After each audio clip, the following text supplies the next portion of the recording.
할렐루야. 오늘도 어김없이 주님을 예배하고 또 주님을 찬양하는 이 자리에 오신 여러분들을 주님의 이름으로 축복하고 환영합니다. 오늘 잘 오셨습니다. 우리 서로를 향해서 우리 박수로 환영하도록 하겠습니다. 여러분, 너무나도 감사한 사실은 우리의 작고 연약한 우리의 삶의 여러 모습들과 상관없이 하나님께서 오늘 우리를 사랑하시고 여전히 우리의 찬양과 예배를 받기를 기뻐하셔서 저와 여러분들을 오늘 이 자리에 부르신 줄로 믿습니다. 아멘이시죠?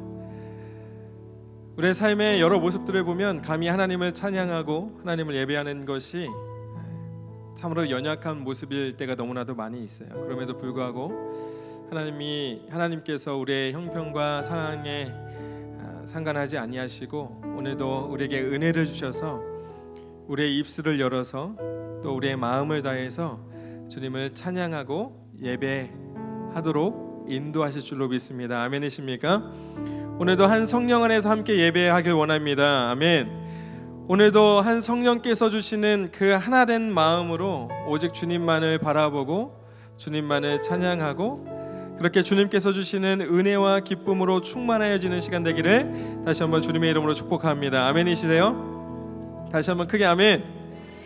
주님께서 오늘 우리에게 하신 일들, 2000년 전에 나를 위해서 우리를 위해서 하신 그 일이 단순히 2000년 전에 있었던 사건이 아니라 오늘 우리에게 여전히 유효하다는 그 사실을 우리가 기억하면서 하나님이 과연 나를 위해서 어떤 일을 하셨는가, 하나님께서 예수님께서 오늘 나를 위해서 어떻게 죽으셨는가 우리가 같이 한번 묵상하면서 정말 깊은 은혜의 보좌 앞으로 나아가길 소망합니다. 우리 함께 같이 기도할 때에 하나님 오늘 많은 찬양들이 불려질 거고 또 하나님의 말씀이 우리 귓가에 들려질 텐데 이 찬양의 고백이 나의 삶과 전혀 무관한 그런 인생이 되지 않게 하여 주시고 하나님 우리가 고백한 대로 살아낼 수 있는 그런 믿음의 사람 될 수 있도록 인도하여 주옵소서.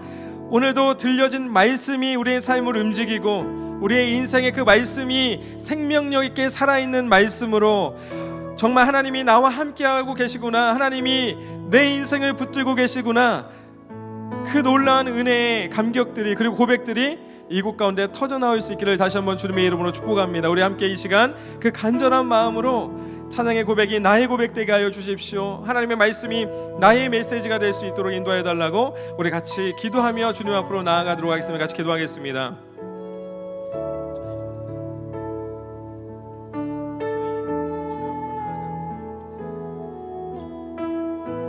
오늘 함께 불려지는 우리의 찬양의 고백이 하나님이 이곳에서 그냥 불려지는 노래가 되지 않게 하여 주시고 우리의 찬양의 고백이 드려진 우리의 진실한 고백이 되게 하여 주옵소서. 우리 모두가 함께 주님을 노래하고 하나님을 찬양하는 모든 시간들 그리고 고백대로 우리가 살아낼 수 있는 우리 믿음의 사람들 다 될 수 있도록 주님 함께 하여 주시고 인도하여 주옵소서. 오늘 이곳 이 시간 하나님 이 자리에 임하신 그 주님을 그리고 2000년 전에 우리를 위해서 나를 위해서 십자가에 죽으신 그 예수 그리스도의 그 십자가의 죽으심의 그 사건이 오늘 여전히 우리에게 유효함을 우리가 다시금 이 시간에서 이곳에서 이 자리에서 이 장소에서 하나님 놀라운 하나님의 은혜임을 우리가 기억하는 또 찬양하는 시간 될 수 있도록 인도해 주옵소서.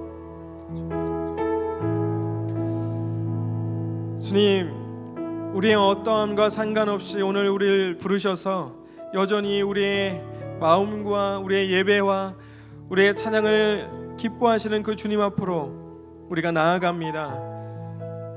우리는 아무 공로가 없지만 오늘도 예수 그리스도께서 우리를 위해서 하신 그 일이 그 십자가의 죽으심이 오늘도 그 거룩하신 하나님의 은혜의 보좌 앞으로 나아가게 하는 힘이 되는 줄로 믿습니다. 오늘 불려지는 우리의 찬양의 고백이 여기서 그쳐지는 것이 아니라 노래로 끝나는 것이 아니라 우리의 삶의 고백으로 하나님 온전히 옮겨질 수 있는 그런 진실한 시간 될 수 있도록 인도하여 주옵소서.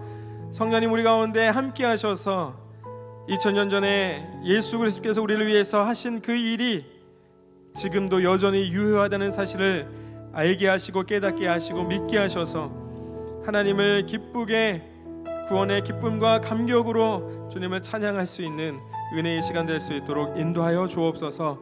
그렇게 하실 주님 감사와 찬양과 영광을 주님 앞에 올려드리며 예수님의 존귀하신 이름으로 기도합니다. 아멘.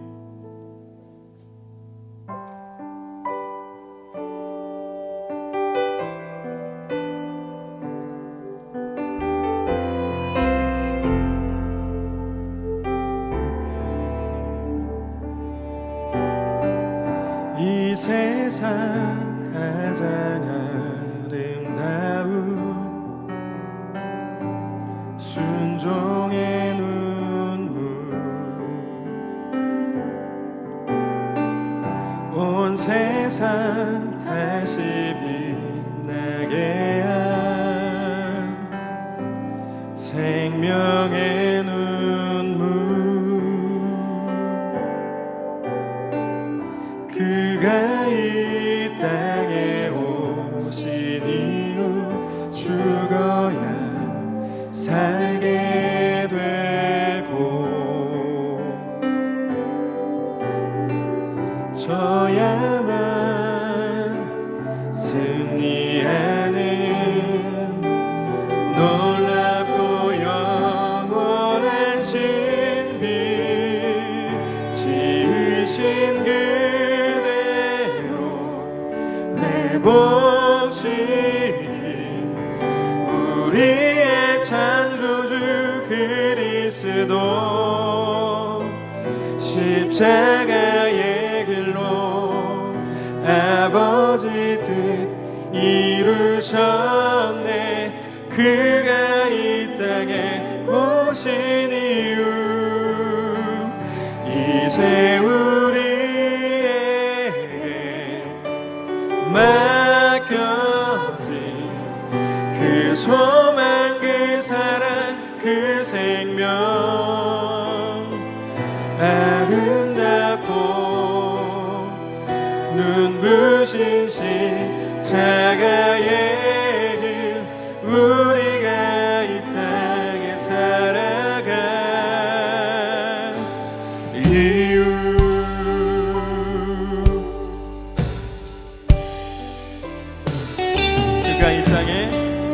그가 이 땅에 오신 이유 죽어야 살게 되고 져야만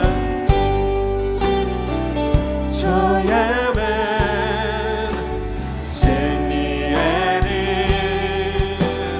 놀랍고 영원한 신비 지으신 그대로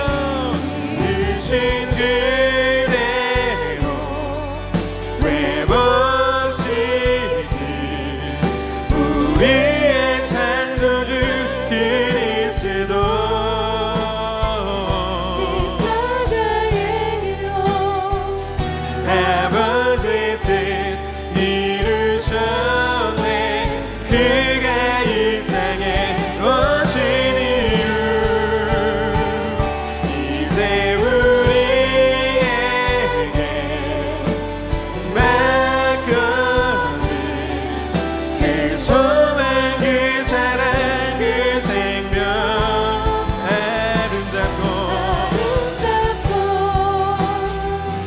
눈부신 십자가의 길 우리가 이 땅에 살아갈 이유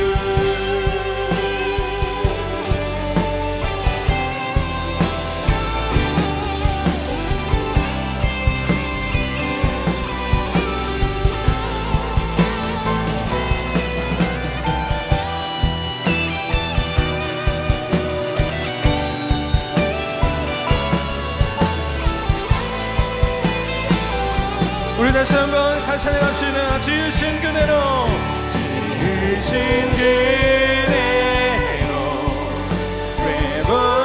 회복시킨 우리의 창조주 그리스도 아버지 뜻 이루셨네.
주신 그대로 회복시킨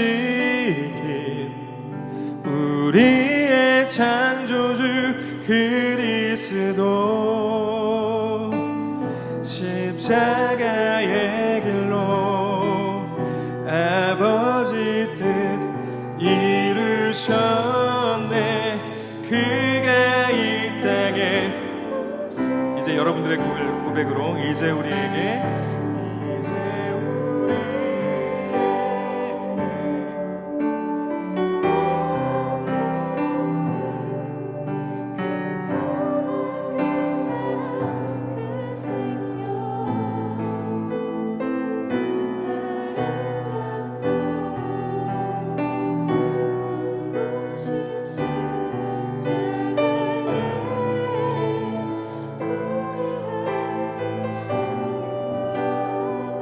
한 번 더 이제 우리에게 이제 우리에게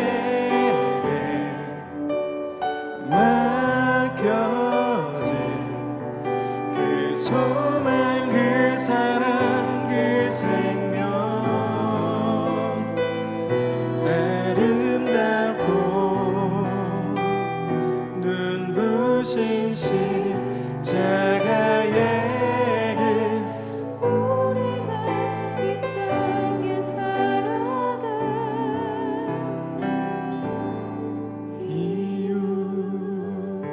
여러분 그렇게 고백하시기를 소망하세요. 2000년 전에 주님께서 걸으셨던 그 십자가의 길이 이제 우리가 걸어야 갈 그 영광스러운 길임 우리가 다시 한번 기억하고 고백하는 그런 시간 되기를 주님의 이름으로 축복합니다. 아멘. 여러분 그렇게 살아간다는 것이 그 십자가의 영광스러운 십자가의 길을 걸어간다는 것이 결코 쉬운 일은 아니에요. 그러나 우리가 두려워하지 않을 것은 주님께서 우리와 함께 하시기 때문인 줄로 믿습니다. 아멘. 우리를 그 길을 걷게 하실 거예요. 그리고 우리는 그 길을 따라가면 됩니다. 그렇게 소망하시는 분들은 이 시간 함께 같이 일어나서 같이 찬양하기를 소망합니다. 우리 같이 일어나서 같이 주님을 찬양할까요? 주 오셔서 구하시리 주 오셔서 구원하시리 약한 자들에게 강한 능력으로 주 오셔서 구원하시리 주 오셔서 구하시리 주 오셔서 구원하시리 눈을 들어 보라 회복의 능력을 주 오셔서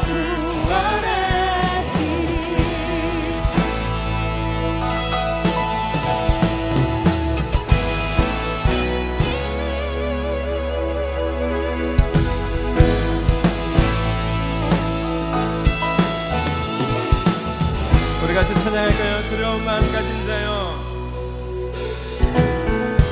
두려운 마음 가진 자여 놀라지 말라 주 너의 하나님 주 너의 하나님 강한 손으로 주 이름 부를 때 주님 구하시리 주님 구하시리 한 번 더 두려운 마음 가진 자여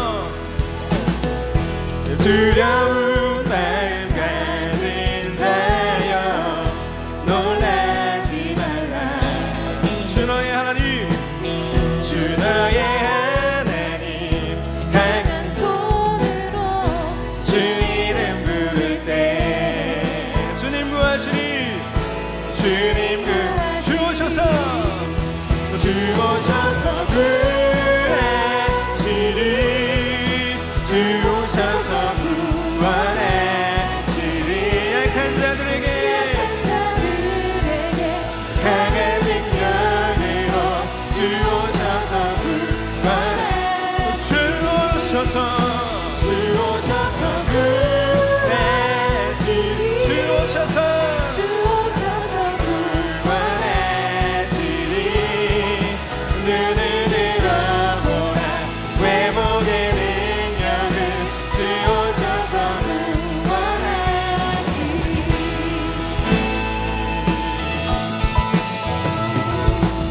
2절로 고백합니다. 상한 마음 가진 자여, 상한 마음 가진 자여, 낙망치 말라. 주 너의 하나님, 주 너의 하나님, 사랑의 발로 주 이름 부를 때 주님 구하시리, 주님 주 오셔서, 주 오셔서 구하시리, 주 오셔서 구원하시리. 약한 자들에게 강한 능력으로 주 오셔서 구원하시리, 주 오셔서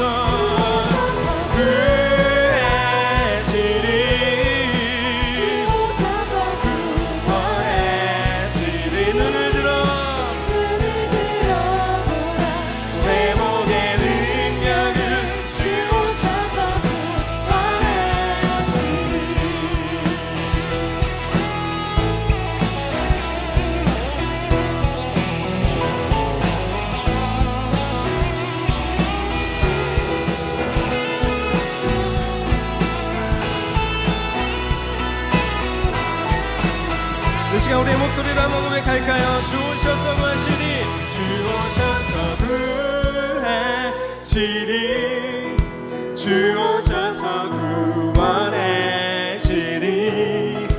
약한 자들에게 강한 능력으로 주 오셔서 구원하시리. 한 번 더 주 오셔서, 주 오셔서 구하시리, 원하시리. 눈을 들어보라. 회복의 능력을 주 오셔서 구원하시리, 주 오셔서 구하시리, 주 오셔서 구원하시리. 약한 자들에게 강한 능력으로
할렐루야. 우리를 그렇게 이끄신 주님 앞에 감사와 영광의 주님 박수 주님 앞에 올려드립니다. 아멘.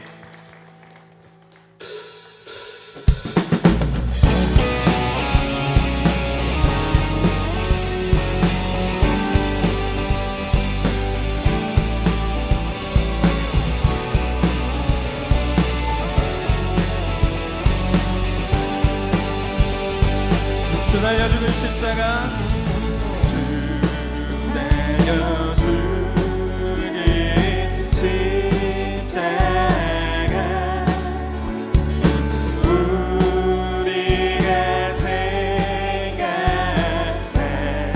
때에 세상에서 난 욕심을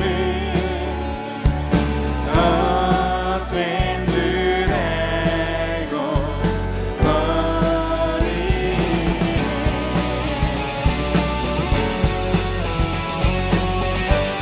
우리 한 번 더 찬양합시다. 주 달려 죽은 십자가, 주 달려 죽은 십자가,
세상 만물 가져도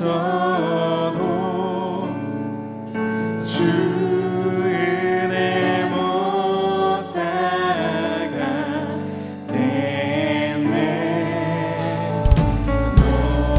놀라운 사랑 받은 나 몸으로 샘을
주 달려주 그 십자가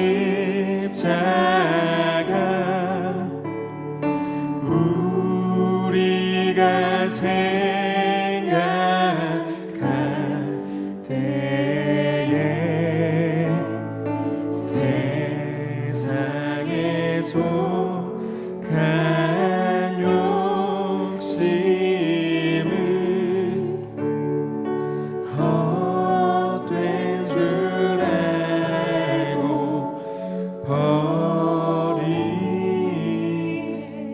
할렐루야. 우리를 위해서 죽으신 그 예수 그리스도의 그 사랑을 우리 같이 박수와 모든 마음과 모든 것을 다해서 주님을 찬양합니다.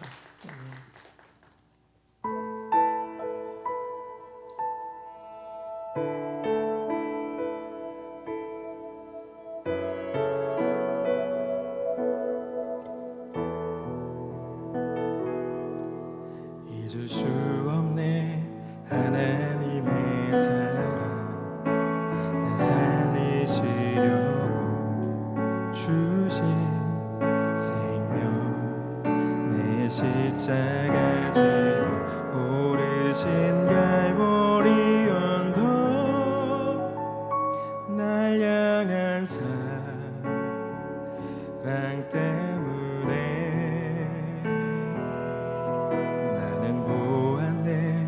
피 묻은 십자가 날 구하시려고 흘린 사랑 나를 바라보시며 흘리신 용서의 눈물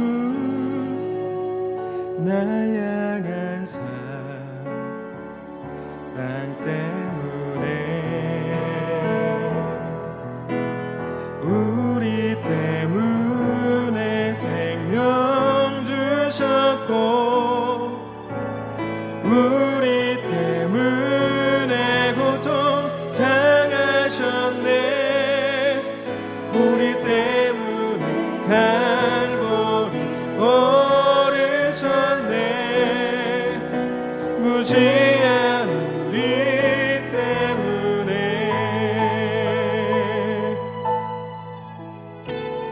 잊을 수 없네 잊을 수 없네 하나님의 사랑 날 살리시려고 주신 생명 내 십자가 지고 오르신 갈보리 언덕 날 향한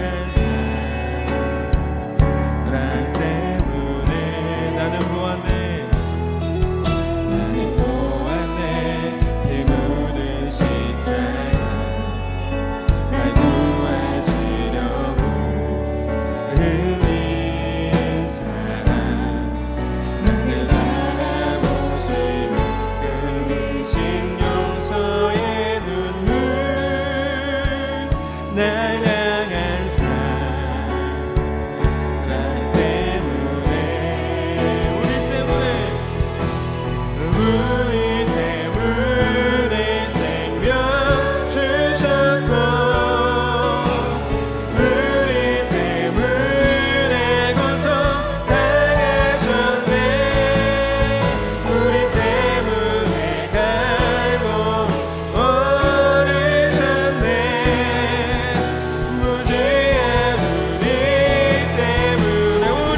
여러분 시간 같이 우리 예배를 위해서 함께 같이 기도할 텐데, 여러분 오늘 찬양의 주제는 예수 그리스도였어요. 여러분 주님께서 우리를 위해서 하신 그 일이 우리에게 복음이 되었습니다.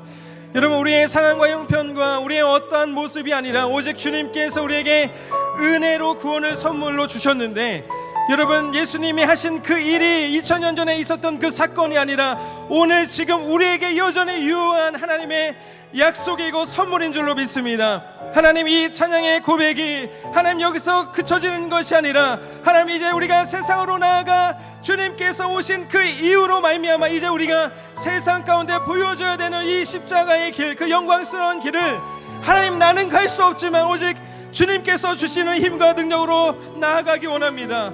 하나님 오늘 이 시발점이 이제 하나님의 말씀으로 말미암아 이제 시작이 될 텐데, 하나님 우리가 듣기 원합니다. 주님 우리에게 말씀하여 주옵소서. 하나님 그 말씀의 능력으로 우리가 세상 가운데 온전히 살아낼 수 있는, 하나님 복음으로 무장되어질 수 있는 하나님 우리 모두가 될 수 있도록 인도해 달라고 하나님 이 예배 가운데 주님 일하여 주시옵소서라고 우리 간절한 마음으로 예배 가운데 함께 하실 주님을 기대하시면서 주님의 이름을 모시고 통성을 같이 기도하며 나가겠습니다. 같이 기도하겠습니다.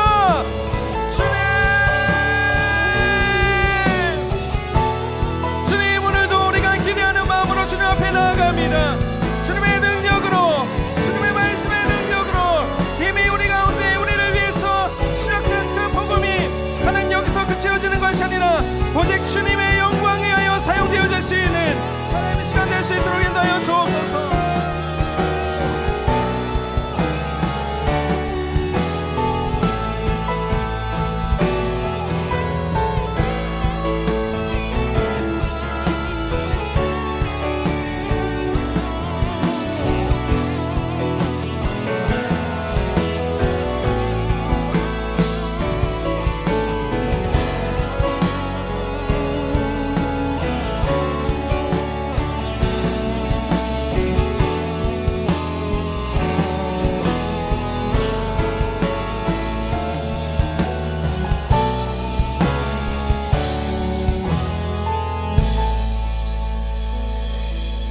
죽어야 할 우리와 영원한 죽음 사이를 직접 가로막으셔서 우리에게 영원한 생명을 주신 하나님 아버지 감사합니다.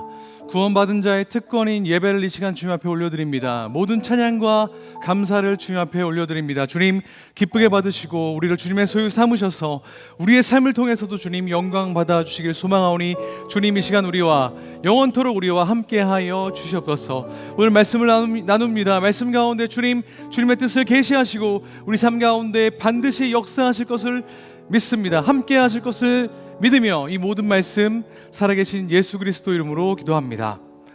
아멘. 네, 반갑습니다. 오늘 나눌 하나님 말씀은 에베소서 3장 5절에서 9절 말씀입니다. 에베소서 3장 5절에서 9절 말씀, 저와 여러분이 한 절씩 교독하고 마지막 9절을 합독하여 주님께 올려드리겠습니다. 5절입니다. 이제 그의 거룩한 사도들과 선지자들에게 성령으로 나타내신 것 같이 다른 세대에서는 사람의 아들들에게 알리지 아니하셨으니,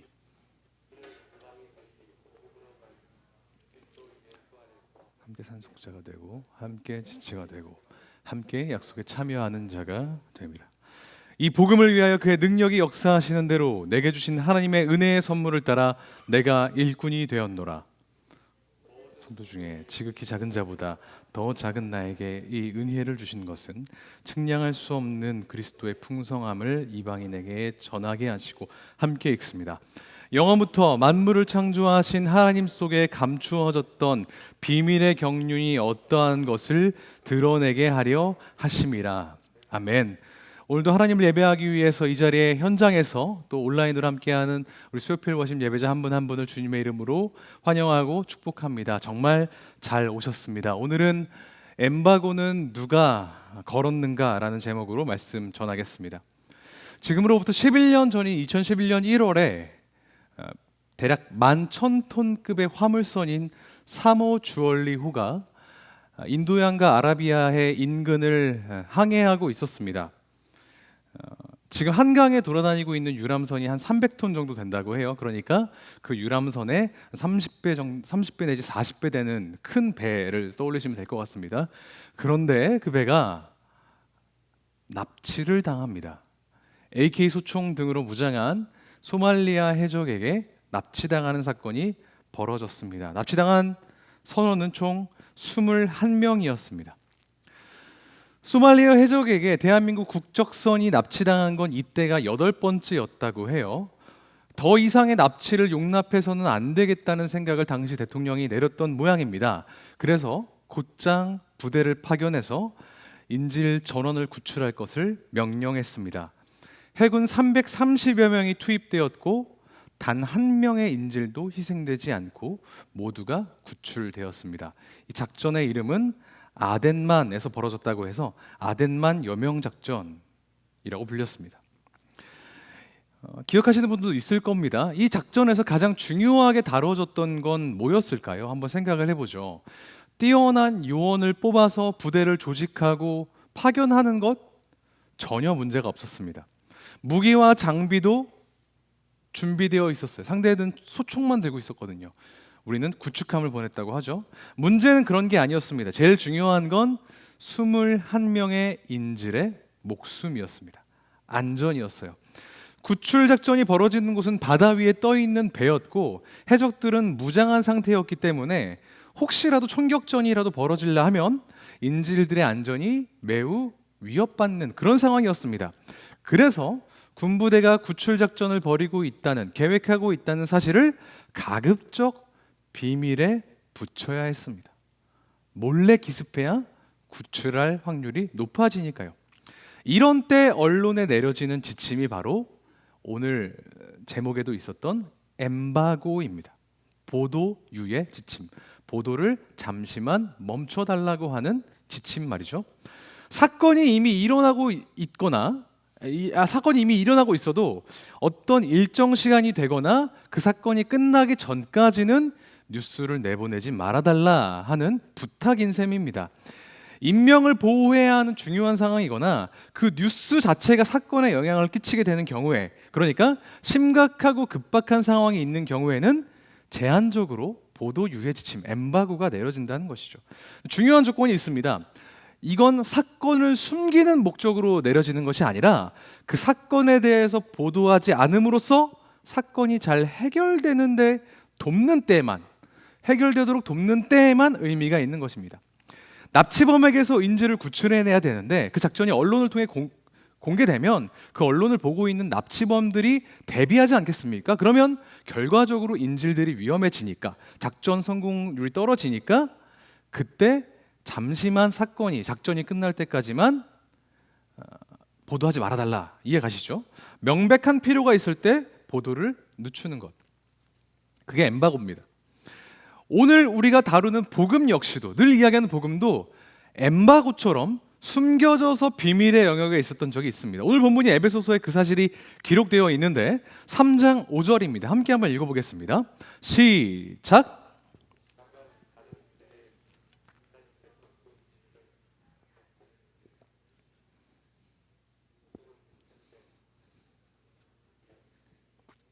계시하여 주셨습니다. 그대로 띄워주십시오.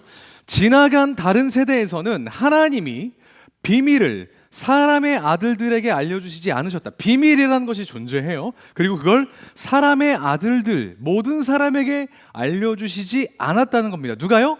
하나님이 의도적으로 알려주시지 않았다는 거예요. 정확히 그 지나간 다른 세대라는 게 어떤 때인지 우리가 특정할 수는 없겠지만 예전에 언젠가 한 번은 하나님이 그 비밀, 뭔가를 감추고 계셨다는 거예요. 근데 뒷부분을 보겠습니다. 지금은 그분의 거룩한 사도들과 예언자들에게 성령으로 계시하여 주셨습니다. 예전에는 말씀하지 않으셨다가 지금은 거룩한 사도들과 예언자들을 통해 성령으로 알게 해주신 것이 있다고 에베소 3장 5절은 이야기합니다. 조금씩 뭔가가 드러나고 있는 것처럼 보여요. 근데 명확히 뭔지는 모르겠습니다. 그래서 비슷한 내용의 다른 구절을 찾아봤어요. 히브리서 1장입니다. 1절입니다. 1장 1절. 하나님께서는 옛날에는 예언자들을 통하여 여러 번에 걸쳐 여러 가지 방법으로 우리 조상들에게는 말씀하셨으나, 아까 에베소서 3장 5절이랑 좀 비슷한 표현이죠. 예언자들 통해서 여러 방법으로 우리 조상들, 그러니까 이스라엘을 이야기하는 겁니다. 이스라엘에게 말씀하셨다고 기록해요. 그리고 2절에서 그 비밀이 무엇인지 힌트가 나타납니다. 이 마지막 날에는 아들을 통하여 우리에게 말씀하셨습니다. 성경에서 말하는 마지막 날, 곧 말세는 지구가 멸망하는 그런 순간을 가리키는 것이 아닙니다. 예수 그리스도의 부활 승천부터 다시 오시는 재림의 순간까지의 시간 전체를 말세라고 이야기해요. 그러니까 지금도 그 말세 안에 들어가 있는 시점입니다. 이 타이밍에 아들, 그리스도를 얘기하는 거죠. 아들을 통해서 우리에게 말씀하셨다는 겁니다. 여기까지 정리를 해보죠. 그러니까 아주 옛날에는 모든 사람에게 알려지지 않도록 하나님이 비밀로 가지고 계셨다가 그것으로부터 조금 시간이 지난 어느 시점에서는 거룩한 사도와 예언자들을 통해서 성령을 통해서 말씀을 하셨다가 지금은 아들인 예수 그리스도를 통해서 드러났다. 이게 뭐죠? 복음입니다. 복음.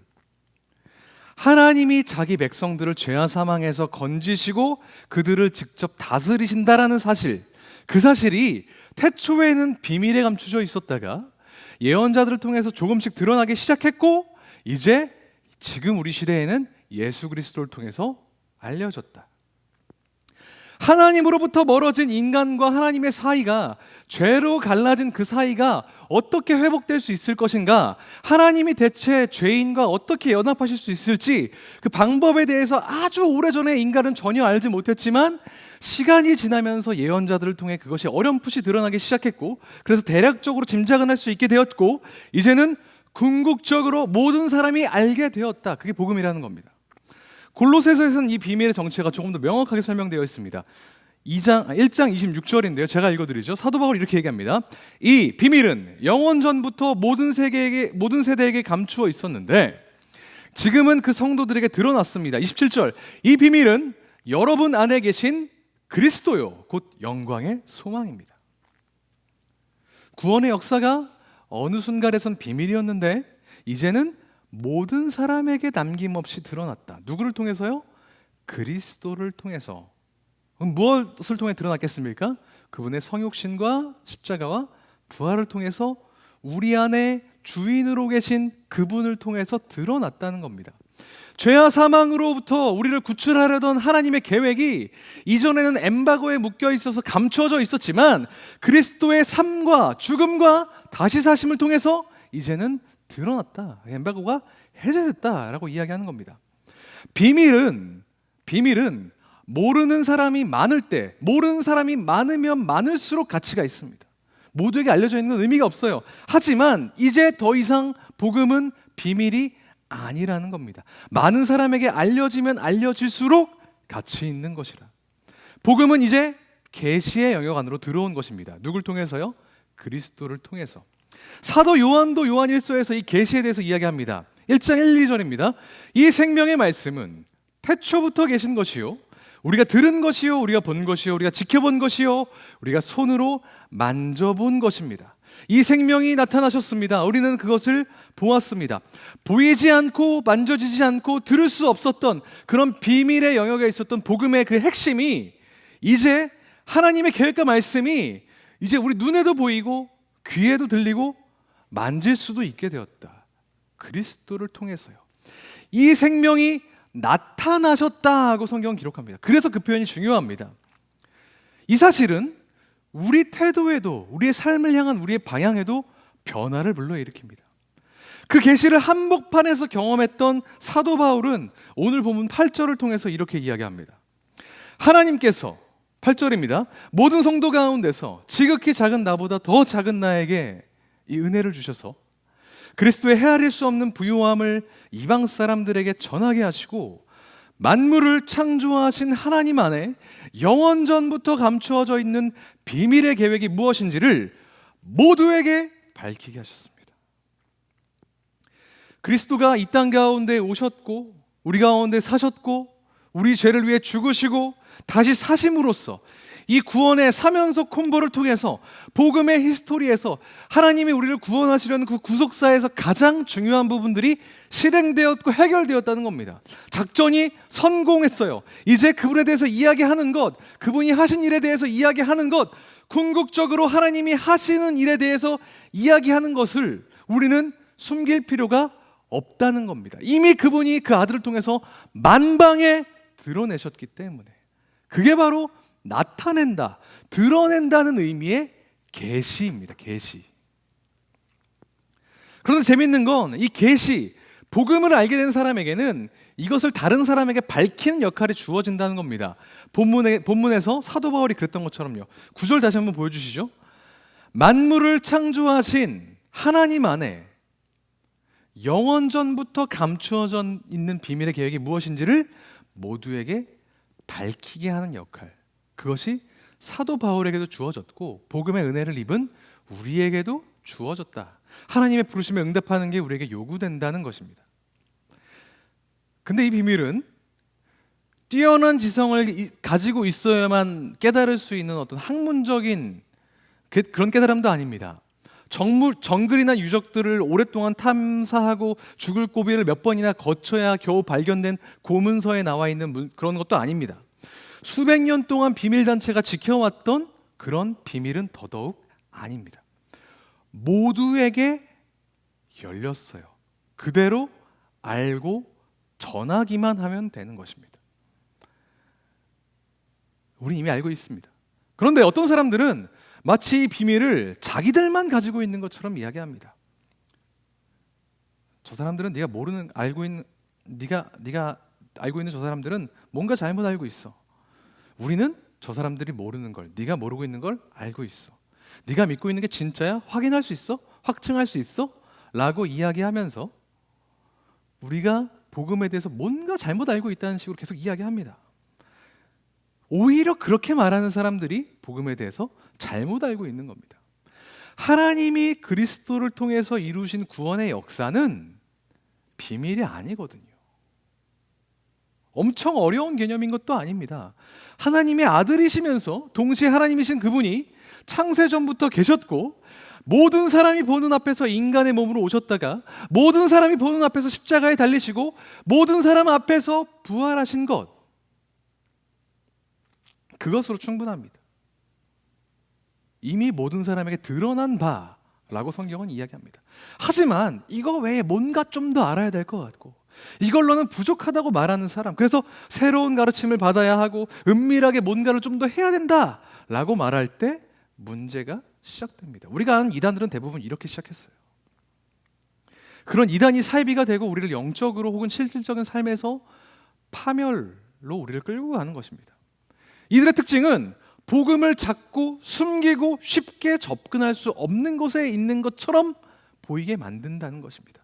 이미 공개된 사실, 그리스도를 통해서 천하만방에 드러난 사실을 자꾸 숨기고 엠바고를 치는 것, 그게 복음을 망가뜨리고 우리를 망가뜨립니다. 혹 그런 유혹이나 겁박이 온다고 할지라도 이미 우리에게 선포되고 주어진 믿음 안에서 복음 위에서 흔들리지 않고 굳건하게 서시는 저와 여러분, 우리 수요필에 오신 예배자들 되기를 주님의 이름으로 축복합니다. 그런데 이 엠바고는 우리도 걸고 있지 않습니까? 우리도 마찬가지 아닙니까? 우리 삶을 돌아봅시다. 우리는 복음을 어떻게 대하고 있습니까? 아예 복음과 상관없는 삶을 살아가고 있는 것은 아닙니다. 꾸준히 성경을 읽고요, 예배하고 양무리에 참석하고 여러 가지 활동들을 하고 있습니다. 하지만 그 복음이 드러나는 것에 대해서, 복음을 드러내는 것에 대해서 소극적인 태도를 가지고 있다는 겁니다. 어떤 사람에게는 올해까지는 저 사람 바쁘니까 복음 전하는 게 좀 어려워. 누군가는 저 사람은 교회에서 예전에 받았던 상처들이 있으니, 대부분 그렇더라고요. 교회에 오지 않으려고 하는 사람들은 세 경우 중에 하나더라고요. 아예 모르거나 잘못 알아서 상처를 받았거나 납득되지 않는 어떤 이유들로, 이 세 가지 이유 중에 하나의 이유로 교회 문을 두드리는 걸 어려워하시는데, 쟤는 상처받은 게 있으니까 그거 치유되려면 조금 걸려. 그러니까 아직은 아닌 것 같아. 교회 가자고 이야기하는 건 저 사람이 가지고 있는 교회에 대한 거부감이 조금 누그러질 때 그때 해도 괜찮을 것 같아. 그런 식으로 일종의 엠바고를 스스로에게 내리고 있는 겁니다. 보도 유예가 아니라 전도 유예를 하고 있는 거죠. 근데 엠바고는 처음에 말했죠. 그 소식이 널리 알려져서 혹시 작전이 그르칠까 중요하고 긴급할 때만 한정적으로 사용되는 겁니다. 우리가 복음을 전할 때 어떤 로드맵에 따라서 지금은 전하는 게 아니고 언제 전할 거니까 지금까지는 잠깐 쉬어서 좀 전략적으로 하지 않겠어, 이런 식으로 머뭇거리는 사람은 사실 없잖아요. 그냥 막연하게 태평하게 내일의 나에게, 내일의 그 사람에게 떠넘겨 버리고 있는 겁니다. 세상에 믿을 사람 하나도 없다지만 내가 그때만큼은 내가 제일 잘 믿는 게 언젠가는 저 사람에게 복음을 전할 나, 미래의 나, 그런 거 아니겠습니까? 여기에서 자유로운 사람은 없을 겁니다. 저도 그렇고 여러분도 마찬가지일 겁니다. 그러면 우리는 이 스스로 내린 엠바고에서 스스로 결정해버린 이 한계를 어떻게 돌파할 수 있을까요? 어떻게 돌파해야 될까요? 또 정전도 속편한 소리 한다 이렇게 생각하실 수도 있겠지만, 상황이나 맥락을 생각하지 않고 복음을 기계적으로 전하는 것이 어려운 부분이 있다는 것 저도 모르는 바는 아닙니다. 다른 개인의 삶을 살펴보면 그 사람의 상태나 필요나 감정선 같은 것들을 배려해야 될 필요가 분명히 있습니다. 무턱대고 예수천당 불신지옥만 이야기했다가 관계만 망가지고 그 사람이 복음을 받아들일 기회를 영영 놓치게 하는 일이 있다는 것도 압니다. 하지만 그런 상황에서 우리에게 필요한 건 섬세함입니다. 각 사람에게 맞춤형으로 뭔가 다뤄줘야 될 영적인 부분이 있다는 것을 알아채는 센스에 가깝지, 언젠가는 복음을 전할 기회가 생기겠지, 이 일이 잘 풀리면 예수님에 대해서 들을 마음이 생기겠지라고 막연하게 생각하는 건 섬세함이 아닙니다. 게으름이죠. 아시는 분은 아시겠지만 제게는 예수님에 대해서 알지 못하는 친척들이 너무 많습니다. 저희 아버지가 10남매이시고 저희 어머니가 8남매이신데 그 중에 절반 이상은 예수님을 알지 못하세요. 그래서 저희 부모님이 신앙을 처음 가졌을 때, 이른바 믿음의 1세대인데 신앙을 처음 가졌을 때 그리고 결혼했을 때 집안에서 여러 모양으로 탄압 아닌 탄압이 있었습니다. 그래서 어떤 면으로는 저는 이제 친척들에 대한 원망의 마음을 가지고 있습니다. 그런데 집안에 전도사가 한 명 생기니까 기독교 신앙에 대해서 시선이 아주 조금은 나아진 것 같다는 생각이 듭니다. 그래서 교회라고는 한 번도 안 가보셨던 분들이 교회를 가신 일도 있는 것 같아요.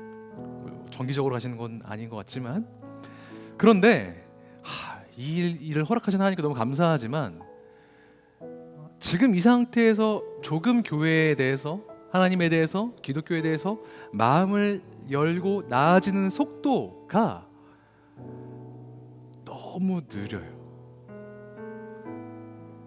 시간은 빠르게 흐르고 우리 인생은 유한하잖아요. 우리는 모두 태어나고 죽는 사람들 아닙니까? 그러다 보니까 그리스도를 채 영접하지 못하시고 떠나시는 분들이 많습니다. 부끄러운 건 그때마다 참 자책하게 되는데 돌아서고 한 몇 달 지나면 잊어버리게 되더라고요. 전도사로 사역하다 보니까 예상치 못한 부고도 많이 들립니다. 작년까지 알고 지냈던 사람, 지난달까지 만났던 분들이 채 영접하지 못하고 돌아가셨다라는 얘기를 들을 때가 종종 있습니다. 그럴 때마다 후회하고 자책하고 좌계감에 빠질 때가 많이 있어요. 그리고 나는 왜 이렇게 복음을 전도사인데 전도하는데 이렇게 게으를까 하면서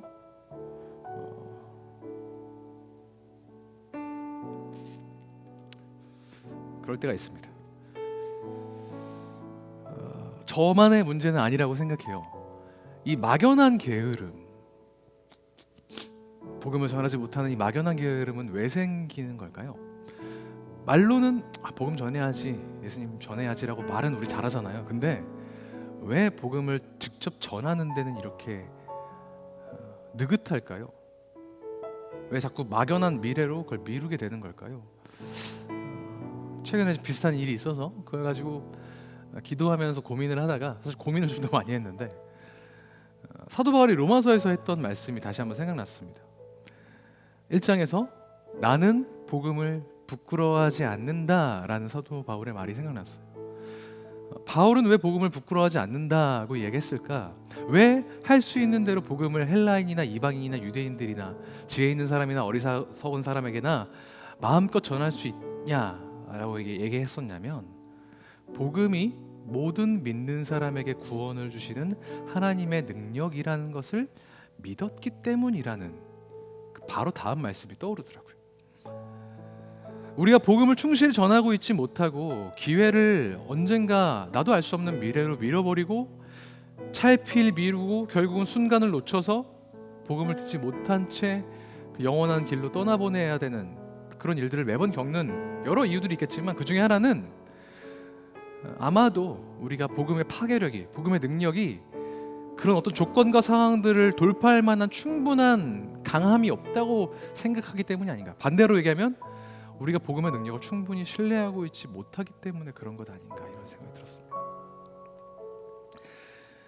10월쯤 되면은 전도 축제 시즌이죠. 각 교구에서 또 청년 1, 2부에서 중고등부 여러 교회 전체에서 믿지 않는 사람들을 교회로 데리고 와서 복음을 전하는 것에 대해서 열심을 내는 시기입니다.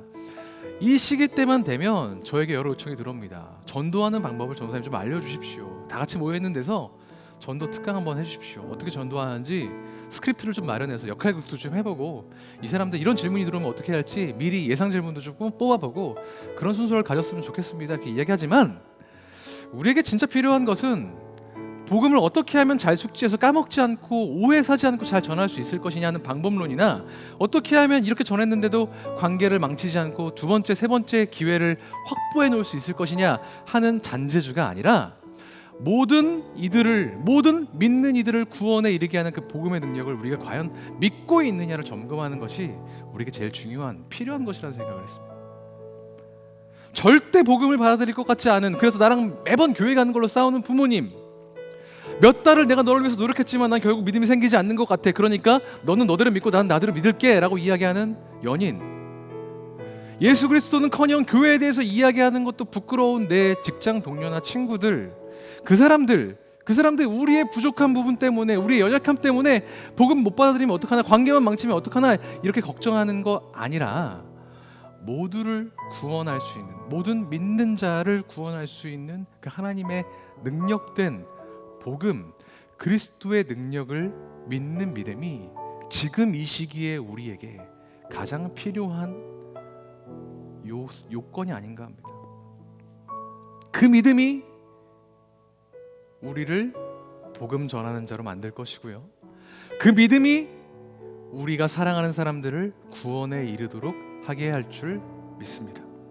그 믿음을 회복하는 것이 지금 우리에게 필요합니다. 엠바고는 이미 하나님이 거두셨어요. 숨기지 맙시다. 우리 안에 이미 승리하신 하나님의 그 능력을 우리가 알고 있는 모든 이들에게 선포할 수 있는 저와 여러분, 수요필 워십 예배자 한 분 한 분 되시기를 주님의 이름으로 축복합니다. 오늘 함께 같이 찬양할 때 너무나도 잘 알려져 있는 찬양, 비전이라는 찬양을 함께 할 겁니다. 비전의 후렴에 보면 요한계시록에 나와 있는 그 위대한 선포가 담겨져 있죠. 구원하심이 보좌에 앉으신 우리 하나님과 어린 양께 있도다. 반대로 이야기하면 우리 하나님과 어린 양이 우리를 구원하신다. 우리의 지혜, 우리의 인간관계, 우리의 재주, 그런 것들이 아니라 오직 하나님께서 복음의 능력으로 우리를 구원하실 것을 우리가 믿음으로 선포하고 우리의 삶을 맡겨드리며 같이 기도했으면 좋겠습니다. 믿음으로 함께 같이 선포하며 주님 앞으로 나아가시겠습니다.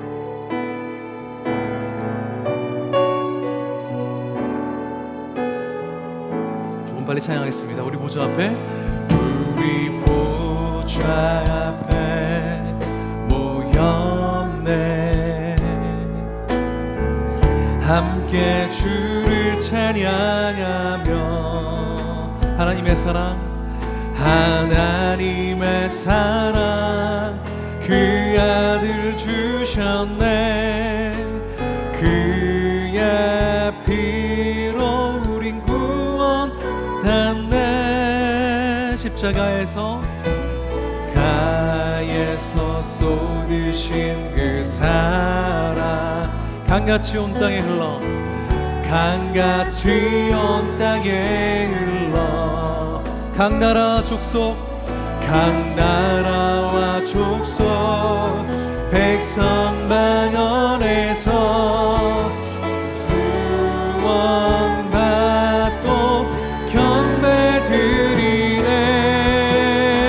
구원하심이 보좌에 앉으신 어린 양께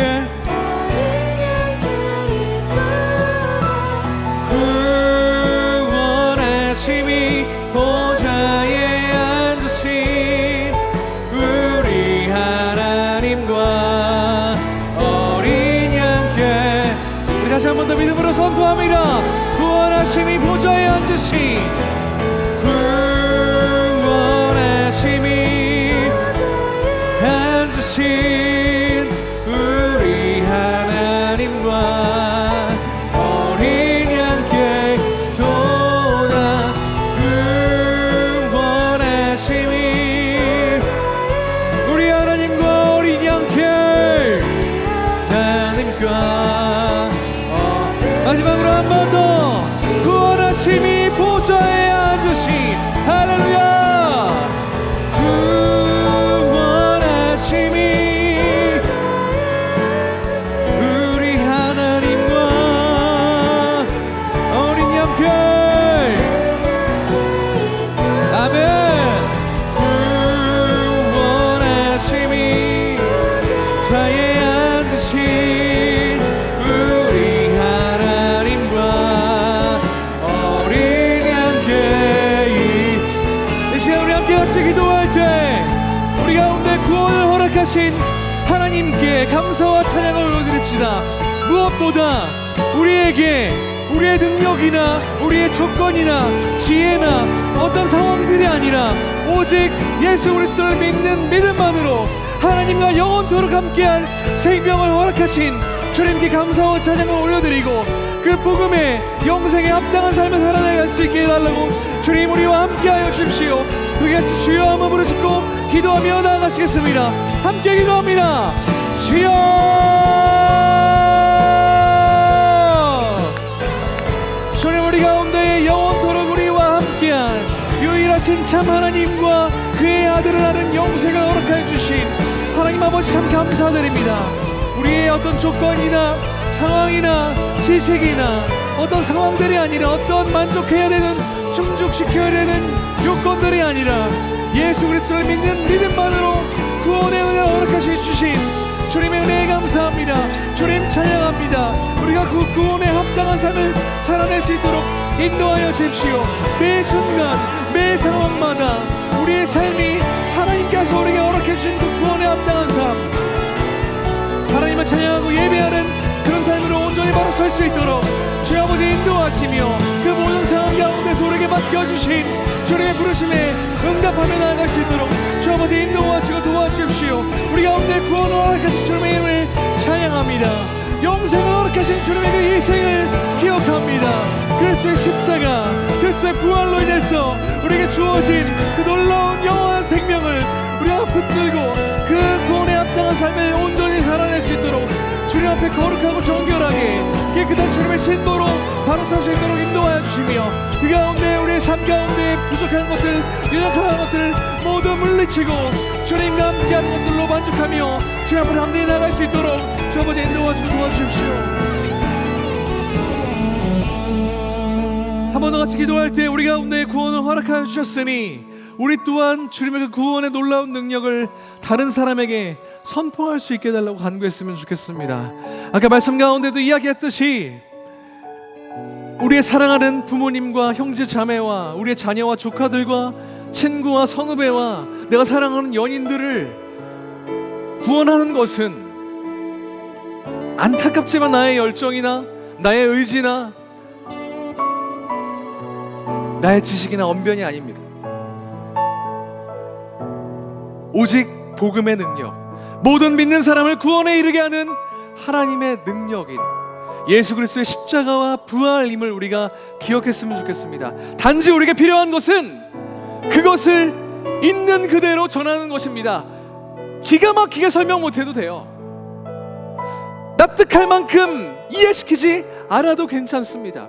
주님께서 하실 것입니다. 우리에게 필요한 것은 그것을 전하는 용기, 주님의 부르심에 응답하는 것일 줄 믿습니다. 이 시간 우리가 사랑하는 이들을 위해 주님께 맡겨드리며 기도합시다. 그들 가운데 우리가 복음을 전할 텐데 주님께서 우리를 구원하신 것과 똑같은 복음을 전할 텐데 우리가 염려하거나 주저하지 않도록 주님 도와주십시오. 있는 그대로 그 복음의 능력을 선포할 때 주님 성령 하나님 그를 변화시켜 주시고 주님의 자녀 삼아 주십시오. 이 모든 일들이 주님의 은혜 가운데 충만하게 풍성하게 일어날 수 있도록 주님 우리의 모든 관계들 가운데 역사하여 주셔버서. 그렇게 다시 한번 기도할 때 주여 한번 부르시며 우리의 모든 관계를 맡겨드리며 기도하며 나가시겠습니다. 함께 기도하겠습니다. 주여, 주님 우리 가운데 주님의 구원이 필요한 주님의 자녀들이 있습니다. 아직 주님의 복음 안으로, 주님의 날개 안으로, 주님의 구원의 그 방주 안으로 들어오지 못한 이들이 있습니다. 그들에게 필요한 것 오직 하나님의 은혜, 예수 그리스도의 십자가와 다시 사심을 통해서 우리 가운데 함께 하신 그 주님의 소욕신을 통해서 선포된 창세전부터 영원전부터 비밀이 감춰져 있었다가 이 거룩한 사도들과 예언자들 통해서 성령을 통해 선포되기 시작하여 그리스도를 통해 완성된 그 구원의 놀라운 역사들이 우리 가운데 선포되었듯이 우리도 우리가 사랑하는 이를 위해 그것을 선포할 수 있기를 소망합니다.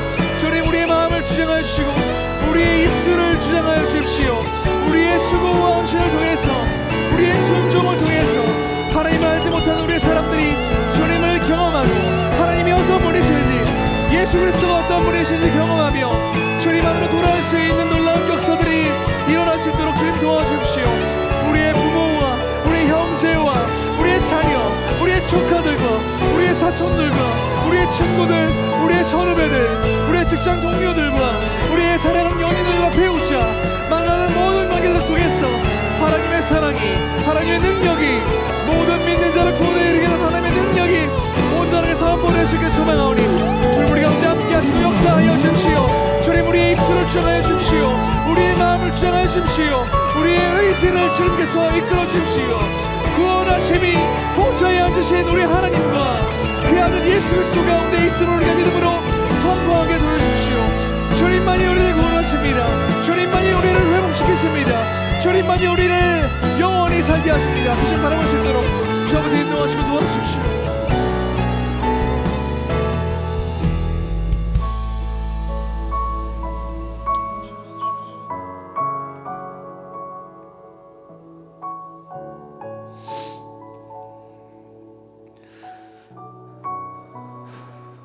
살아계신 하나님 아버지, 오늘도 우리가 우리의 삶을 주님께 의탁합니다. 지나간 세대에는 모든 인간의 아들들에게 비밀에 감추져 있었던 그 구원의 경륜이, 놀라운 하나님의 계획이 거룩한 사도들과 예언자들을 통해서 성령을 통하여 말씀 가운데 우리에게 주어졌고, 이제 예수 그리스도를 통해서 하나님의 아들이시자 곧 하나님이신 주님을 통해서 우리 가운데에 선포되었음에 모든 찬양과 감사를 주님 앞에 올려드립니다. 그 주님께서 우리를 영원한 죽음 죄 가운데에서 건지시고 영원토록 하나님과 함께할 수 있는 그 구원의 은혜를 허락하여 주심에 진심으로 감사드립니다. 이 구원의 감격을, 그 은혜를 우리만 누리지 아니하고 이제 다른 이들에게 선포하기를 원하시는 주님의 음성에 우리가 귀 기울이기를 소망합니다. 우리 사랑하는 가족들과 친구들과 선후배, 또 사랑하는 모든 사람들 가운데 우리에게 거저 주어진 그 은혜의 구원을 거저 전파할 수 있는, 아무런 거리낌도 염려도 없이 전파할 수 있는 그런 믿음의 순종의 역사들이 우리 삶 가운데 일어날 수 있도록 주님 우리 가운데 능력과 용기와 의지를 허락하여 주시옵소서. 이 땅에 있는 모든 이들이, 우리가 사랑하는 모든 이들이 하나님을, 예수 그리스도를 구주와 주인으로 여기는 놀라운 역사가 바로 우리를 통해서 일어나도록 주님 함께 하시고 역사하여 주시옵소서. 각자의 기도 제목을 가지고 마음의 소원을 가지고 이 자리에 나온 주님의 자녀들이 있습니다. 풀리지 않는 문제들, 삶의 모든 어려움들이 오직 주님께만 해결될 것임을 믿으며 이 자리에 나왔습니다. 주님의 자녀들 한 사람 한 사람 다 기억하여 주시고 그들의 삶 가운데 하나님께서 일하시고 선대하심을 온전히 경험할 수 있도록 함께하여 주시옵소서. 기도하는 가운데 주님께서 응답하시고 우리 삶 가운데 역사하실 것을 감히 확신하며 이 모든 말씀, 우리를 구원하실 것뿐만 아니라 우리를 통해 모든 이들을 구원하시기 원하시는 살아계신 예수 그리스도 이름으로 기도합니다. 아멘. 주님이 가르쳐주신 기도로 예배 마치겠습니다. 하늘에 계신 우리 아버지여, 이름이 거룩히 여김을 받으시오며 나라가 임하옵시며 뜻이 하늘에서 이룬 것 같이 땅에서도 이루어지이다. 오늘날 우리에게 일용할 양식을 주옵시고 우리가 우리에게 죄 지은 자를 사하여 준 것 같이 우리 죄를 사하여 주옵시고 우리를 시험에 들게 하지 마옵시고 다만 악에서 구하옵소서. 나라와 권세와 영광이 아버지께 영원히 있사옵나이다. 아멘.